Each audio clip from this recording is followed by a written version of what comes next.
Hey guys, what's up? It's your xoxo back with another video. So this video is aimed at like future year 10s, but if you're not a future year 10 or you're going into year 11 or you know anything, feel free to watch this video. Like, it's not specific, well it is specific, but anyone can watch it if you want, you know.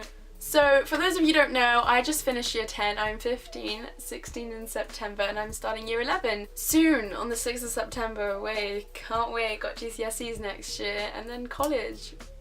I'm growing up, guys. And it is scary, I'm not gonna lie, but together we can get through this. So I've actually written down all my tips over here for you guys. Like, I've actually written stuff down. I don't write. I thought I forgot how to hold a pen because it's summer. So I've got my top 10 tips for your future to year 10s, except that's not what I'm going to call this video because that's a bit cringe, but I like saying it. It's fun to say top 10 tips for year 10s. But before I go into my 10 tips, I'm going to explain things because I know that some people are confused. Obviously, I'm in the year that has the new syllabus, the new GCSE specs. I don't know what it's called. It's just the new GCSEs, which is harder than the previous years, which is, you know, always fun. Can't wait. I'm still a bit confused, but I'm going to try my best to explain to you guys with what I know. Like, it's different for every school. The future year 10s that go to my school know who I am. They know they know if I go to the same school as them. But I will say where some things are not applicable to different schools,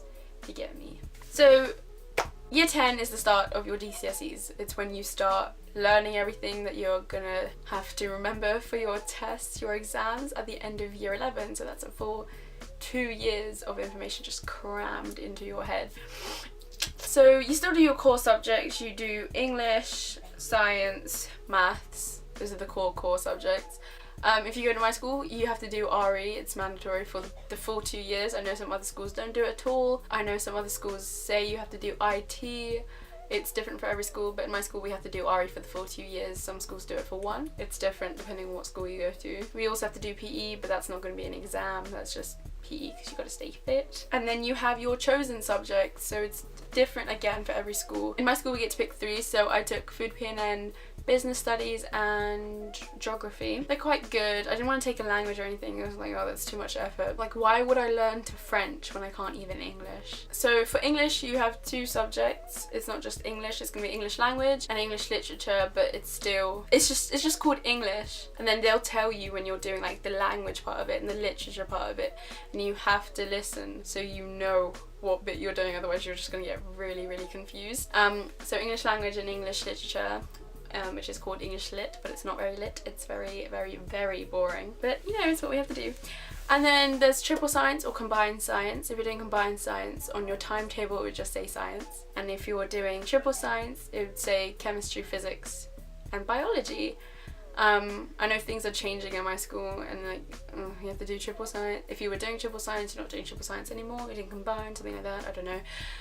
It's just a bit annoying. But I'm doing triple.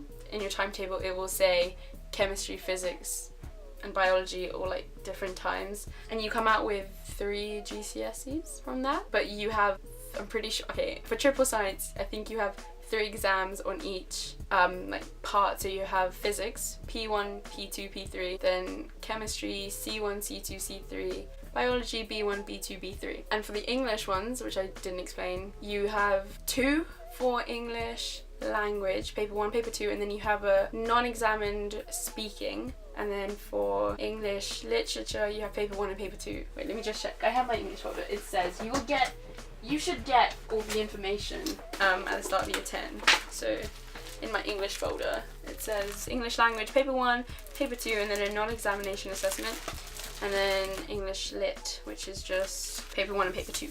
And they'll tell you what each of the papers is about. Get it, and they'll give you a piece of paper that has all the information on it. Well, my school does. Just write everything down, basically. And then for maths, you have maths.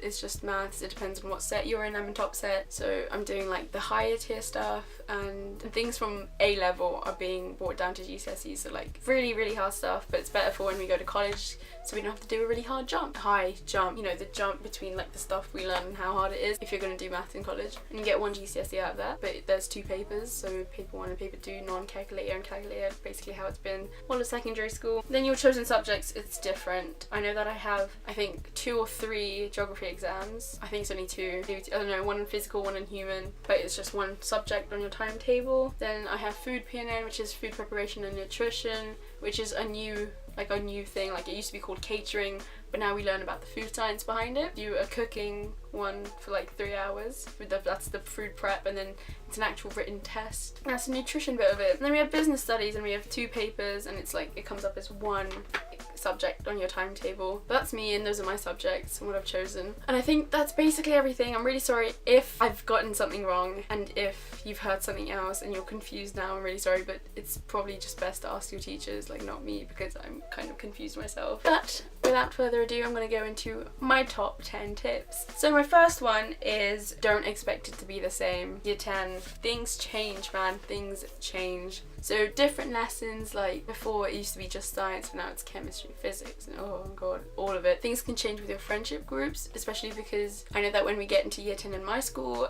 we go from being in certain sets to A side and B side, and your friends might not be on the same side as you, and it gets all a bit sad because you won't see them in any lessons, especially because I'm on A side. I have a couple of friends in B side, and they're not in any of my lessons. The sides are only for core subjects, and then your chosen subjects are mixed, by the way. And things are going to be harder. Everything you learn is going to be towards GCSEs. So my second tip is to start listening from your first lesson. Honestly, if you don't, you are going to get so confused because they're going to tell you so many things, and you're going to have to remember them. You're just gonna have to. And everything you're taught is for a reason. The teachers are not gonna teach you anything that's not to do with your GCSEs. Like, they're telling you for a reason. Like, you're gonna have to remember it, you're gonna have to study it, it's gonna be on the test. Plus, things go really quickly paced, especially if you're in higher sets, you have more things to learn. So like in my math sets, we spend 1 lesson on like a certain area of maths, and then the next lesson we're on to something different. Like, you just won't relearn things. This brings me on to number 3, which is notes and revision are everything. Okay, like I said before, you won't relearn things. You're gonna want to take as many notes as you can as you go along, and don't be lazy. You have to do your own notes because you're gonna understand your notes better than you're gonna understand your friends. But like, if you do miss a lesson, you're gonna have to copy your friend's notes, and if you miss a lesson, I'm telling you, get the notes. Otherwise, when they come back to it, maybe in the future, later on in the year or in year 11, you're gonna be like, wait, I was never there for that lesson. Like, I've missed a couple of English lessons when we annotated some poems, and it was hell because I was like, wait, what? Wait, that means that? Wait, no, what? And I was so confused. You need to get notes on every lesson. Revision. Start revision as you go. So when you get to actually like having to start properly revise for your tests, you're gonna have all your notes. You can't, like I said, you're gonna be making notes as you go along, like in your book and stuff. Reading over that is not revision. Revision is writing it out multiple times, doing it in a way that you're going to remember the information that you are teaching yourself again, and teaching yourself in a way that you will remember it, because there's no point in revising if you don't remember it. And yeah, start revision as you go so you don't have to cram it all in your head last minute, because if you're making like I revise with colourful mind maps. Not everyone wants to do it like every single day. They don't want to do something with school, especially if you're on holiday, but making mind maps of the information. So if you're in RE and you learn about Sukkot, which is one of the Jewish festivals, then maybe go home that day, do your mind map on that. So then when your teacher's like, oh, we're doing a test on this, this and this, remember it. You're like, oh my god, I have that. And then, you know, you're just gonna be able, you don't have to waste time on making your revision notes, because you're gonna have them already, and then you can just reread them, because once you rewrite them down, then you can reread them, or you can keep writing down. Literally everyone revises differently. I really hope I'm making sense. I really hope I am. I'm making sense in my head. Oh yeah, notes, revision aren't the same. I just said this.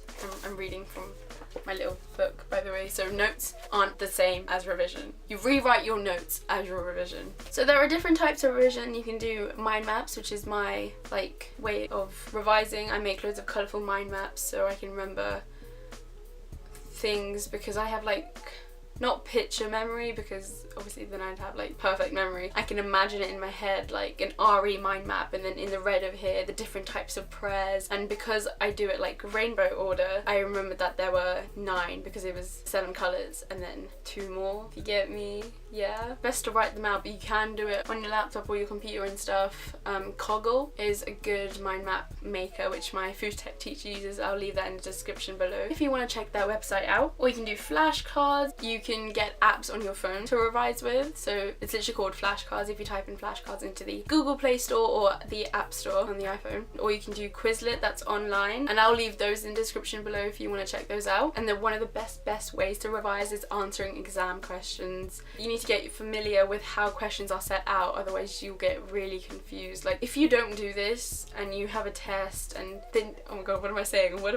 Basically revise exam questions, because in the exam you'll see this question, you might get really stuck on it, and then later on when you get your test back and you're like, oh, I could have answered this, that's when the exam questions come into play, because you'll know what they're asking. I don't know if this makes sense, I really hope it does. Can also make a whole video on revision if you guys like a whole different video, because I have loads of tips for revision. If you guys want that, let me know by giving this video a thumbs up. Number 4 is find out when your exams are, because you will have mocks during year 10 and year 11. You're going to be really stuck if you haven't done any revision. Number 5, don't stress. Stress isn't good for anyone. One of the main causes of stress is revision and all the revision you need to do. Like, not gonna lie, I'm stressing about the stress I'm gonna have because I know I have to start revising for my mocks in November, which is bad. You don't want to stress yourself, and you're not gonna need to stress yourself if you start revising, if you start early on. So if you're ahead of your game, then you won't have anything to stress about. And don't stress about stupid things like friendship group fights or stuff like that, but I'll go into that more later. Number 6, don't waste time. Don't waste time. My camera stopped recording, but you know, when does it not do that? Okay, so number 6, don't waste time. Okay, you have better things to do, like revision. Time is precious. Do you even remember how quickly year 7 and year 8 passed? Like, those 2 years are basically year 10 and 11. It's gonna go by so quickly. You are gonna have to spend time on your studies. Like, yes, spend time with your friends, but if you have a fight with your friend, you either resolve it or you walk away from it. Like, you want to spend time on your studies. Like, I can't stress this enough. Don't waste time on being on your like phone all the time. I'm kind of a hypocrite because it's kind of what I do, but I always leave time to study, or I always find time to do my homework or start my revision. Yeah, so don't waste time on social media, like posting and keeping up your streaks. Obviously, I know how important streaks are. You don't want to lose them, but if they're taking up too much of your time, you might just want to like get someone else to do them. But the thing is, if you're on top of your game and you're ahead, like I said earlier, then you don't have to be wary about your time. Like, if you're ahead of everything, then you're gonna have time to do the things that you want to, that are way more fun than revising. You basically want to prioritize. You want to take this and you want to put it over there, out of sight, out of mind. Especially when you revise. If you're revising, just bye. Bye, see ya. So number 7, which is like number 6, still have a social life. You're 14 going on 15, you're a teenager, these are your teenage years. I sound like I'm, I don't know, really old, but I'm 15, guys. I'm 15 as well. So you need to set aside time for yourself. This ties in with number 5 about stressing. Literally, the stress is bad for you. You're going to be in a bad place. You want to make sure that, oh, I've revised all day, now's the time to calm it. Go have a relaxing bubble bath, do your favorite face mask, you know, look after yourself, have some water to drink. You should be drinking water anyway to help your brain retain information. Obviously you want me time, you have to get sleep, but you also need to have time for studies. I'm going to say this in every single tip. You need time to study. You need to do revision. Otherwise you'll be really stressed, and stress is not going to help you revise. You're going to have to be calm. Be like, yes, I'm ready for today's revision. Let's do it. Number 8 is do your homework. You've probably gone through sometimes in year 7, 8 or 9, or like even, you know, when you're in primary school, when you get homework and you're like, this is absolutely useless. Why do I have to do this? This is nothing to do with the work. Guess what? It probably is. It's gonna be useful. Teachers are not gonna give you anything that's not useful. You've been given it for a reason, and the amount of times I've been like, oh, this is so not to do with any of the things that we're learning about. Guess what? I've always gone back to the homework I've done and been like, oh my god, yes, I did that for homework. Oh my god, I know about it. Oh my god, let me get that piece of paper that has my homework on it because I've done it, even though I didn't really want to. And it's helped. It's helped. Do your homework. The teachers will get really pissed at you if you don't do your homework. So number 9, extracurriculars, because it's the last 2 years of secondary school. You're going to be going to college, but colleges want to see people who, like, you know, they get into stuff, school life. They want someone who's going to be part of the school's, college's, you know, thing. Haven't you always been told that extracurriculars are good? Because they are good. I myself am a prefect. I'm a chaplaincy prefect, which means RE prefect, because I love RE so much. No, I didn't want to be chaplaincy prefect. I wanted to be senior prefect. It's different for all the schools, because I know other schools don't have like senior chaplaincy and student voice and stuff like that. If your school does offer prefect positions or like head girl, head boy positions, then you want to go for it, because it'll help you later on in life when you want to get into colleges and stuff. Obviously not just that, you want to part of the school life, you still want to be active, but obviously you need to have a balance, like studying, friends, school life, all gotta be balanced so you can be completely zen. Yes, zen. Yeah, because you don't want to be weighed down. I feel like my hand gestures are really helping you understand what I'm saying. You don't want to be weighed down by everything. Number 10 is don't be afraid to ask for help, because you are gonna need to ask for help, and if you don't ask for help, you are gonna be so confused. Even if it's you're asking your friends or you're asking your teachers, it's better to ask your teachers, because your teachers know what they're teaching you. I know that in like one lesson I can ask about like 10 questions just to make sure I don't do anything wrong or stupid. Yeah, don't do anything, I don't know, just don't do the work right. To make sure I do the work right. Cannot stress this enough. You need to ask for help if you need it. If you need the help, ask for it. Your teachers are there to help you. You shouldn't be afraid to ask them for the help. Yeah, like I said, it's better to ask your teachers instead of your friends. You could get told off. Your friends might not even know what they're doing either, so you'll just probably be told loads of bullshit. Go to your teachers, ask for help. Help is always good. Even if you're like, oh no, I don't need help. I'm Shirley D'Souza. I don't need help. Guess what, Shirley? I need help. Help is good. Help is always good. Help is your best friend now. Who cares about Eunice? Help is your best friend. So I hope you guys found this video very useful. Let me know if you did at my @ on the Snapchat and the Instagram, however, always on my phone. Like I said, because I'm always happy to help, and I know this video was requested. You know, I give the people what they want, and I really hope it helps you, and I really hope that you can absorb what I've said and, you know, let it guide you throughout year 10. Yeah, so make sure to give it a thumbs up, and if you want to see more back to school videos, I don't think I'm going to include this in back to school with Shirley, just because I don't know if I'm going to do any more, but I might if you guys want to see them. So let me know if you do in the comment, and by, you know, doing this, and make sure to subscribe so you can see my beautiful face more, because that is what everyone wants to do. Am I right? Yes, you are. Well, hey, I've done too much talking. I'm really tired now. So yeah, and subscribe. I need to say that again so I can do this. Bye. Case closed. That's your bitch.